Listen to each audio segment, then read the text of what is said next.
Bonjour, je suis Esther Lauber et dans cette vidéo, je vous parle des points importants que le locataire doit connaître concernant l'entretien et les travaux. Le bailleur est tenu de délivrer la chose à la date convenue dans un état approprié à l'usage pour lequel elle a été louée et de l'entretenir en cet état. Le locataire doit accepter les conséquences normales du vieillissement.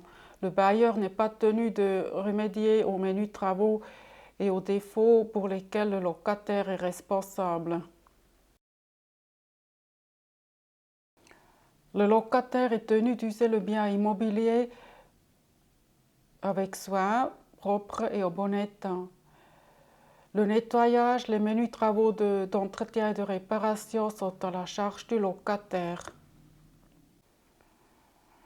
Une liste non exhaustive des menus travaux à la charge du locataire figure dans les conditions générales appliquées dans le canton de Genève pour des villas et des appartements.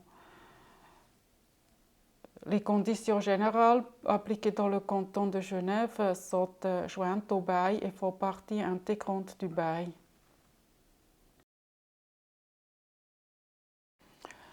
Remplacer les vitres brisées et endommagées, les dégâts causés au parquet comme des brûlures, griffures et taches importantes, ainsi que des dégâts causés par des talons aiguilles. Remplacer les joints usés des robinets, les brise-chais, les flexibles, les interrupteurs usés, les prises et les fusibles.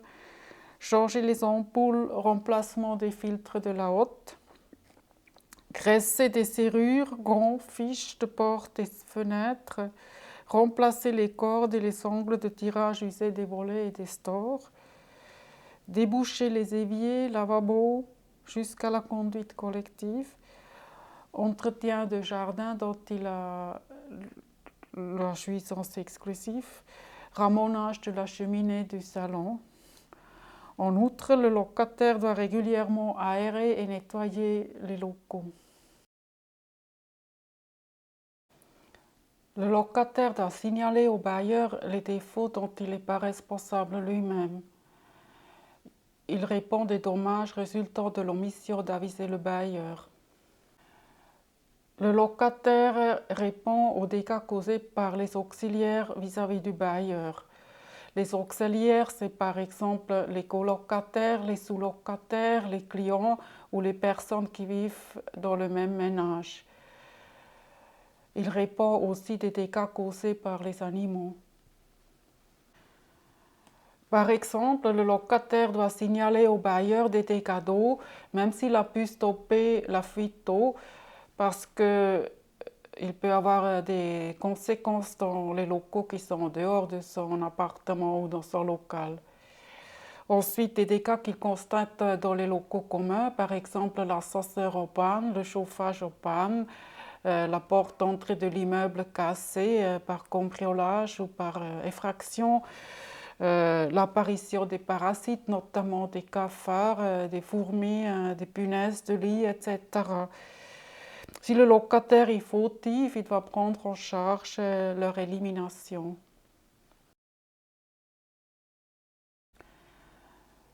Le locataire doit tolérer des travaux nécessaires à remédier aux défauts des réparations et à éviter des dommages. Il doit donc laisser le bailleur d'entretenir le local et doit aussi lui permettre d'entrer dans les locaux pour remédier aux défauts, pour les vendre ou pour les relouer et aussi pour les entretenir. Les travaux en dehors des locaux loués, par exemple la réfection de la façade ou la réparation de la toiture, doivent aussi être tolérés par les locataires. Le locataire qui empêche la réalisation des travaux sans raison s'expose à devoir payer des dommages et intérêts et s'il persiste, il risque la résiliation extraordinaire du bail pour violation du devoir de diligence. Le locataire n'a le droit de modifier ou de rénover la chose qu'avec le consentement écrit du bailleur. Le locataire doit préalablement soumettre au bailleur les plans, le projet et le descriptif des travaux de la transformation. L'aménagement doit être conforme aux lois et règlements et aux règles de l'art. Il ne doit pas compromettre la sécurité, l'esthétique, la salubrité ou la valeur du bâtiment. Le bailleur doit donner son consentement par écrit et il peut refuser les travaux. L'accord doit être rédigé soigneusement. Si le bailleur donne son consentement, il peut demander au locataire des garanties et des sécurités pour éviter l'inscription d'une hypothèque légale par les artisans.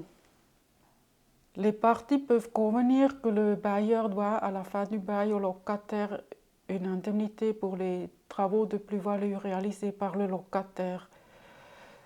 Si c'est convenu que le bailleur doit une indemnité, il est judicieux de noter le mode de calcul. Il est également possible que le bailleur renonce à toute indemnité à la fin du bail et que dans ce cas-là, le locataire il ne reçoit rien à la fin du bail. Il peut aussi être convenu que le bailleur exige au locataire de remettre le local dans l'état d'origine à la fin du bail. Si ensuite un locataire successeur reprend le bail et les travaux effectués par le locataire précédent, le bailleur peut conclure dans le nouveau bail avec le nouveau locataire avec une clause expresse que le nouveau locataire sera obligé de remettre le local dans son état d'origine à la fin du bail à ses frais. Le bailleur n'est pas tenu de réparer ou d'entretenir les installations faites par le locataire, même si un locataire successeur reprend ces installations. Si les travaux ne sont pas exécutés selon le projet et les règles d'art, le bailleur peut demander que l'exécution conforme et il peut demander aussi la suppression des dommages. Si le locataire exécute des travaux sans l'accord préalable du bailleur, le bailleur peut demander la remise en état à la charge du locataire et il peut résilier le bail d'une manière anticipée.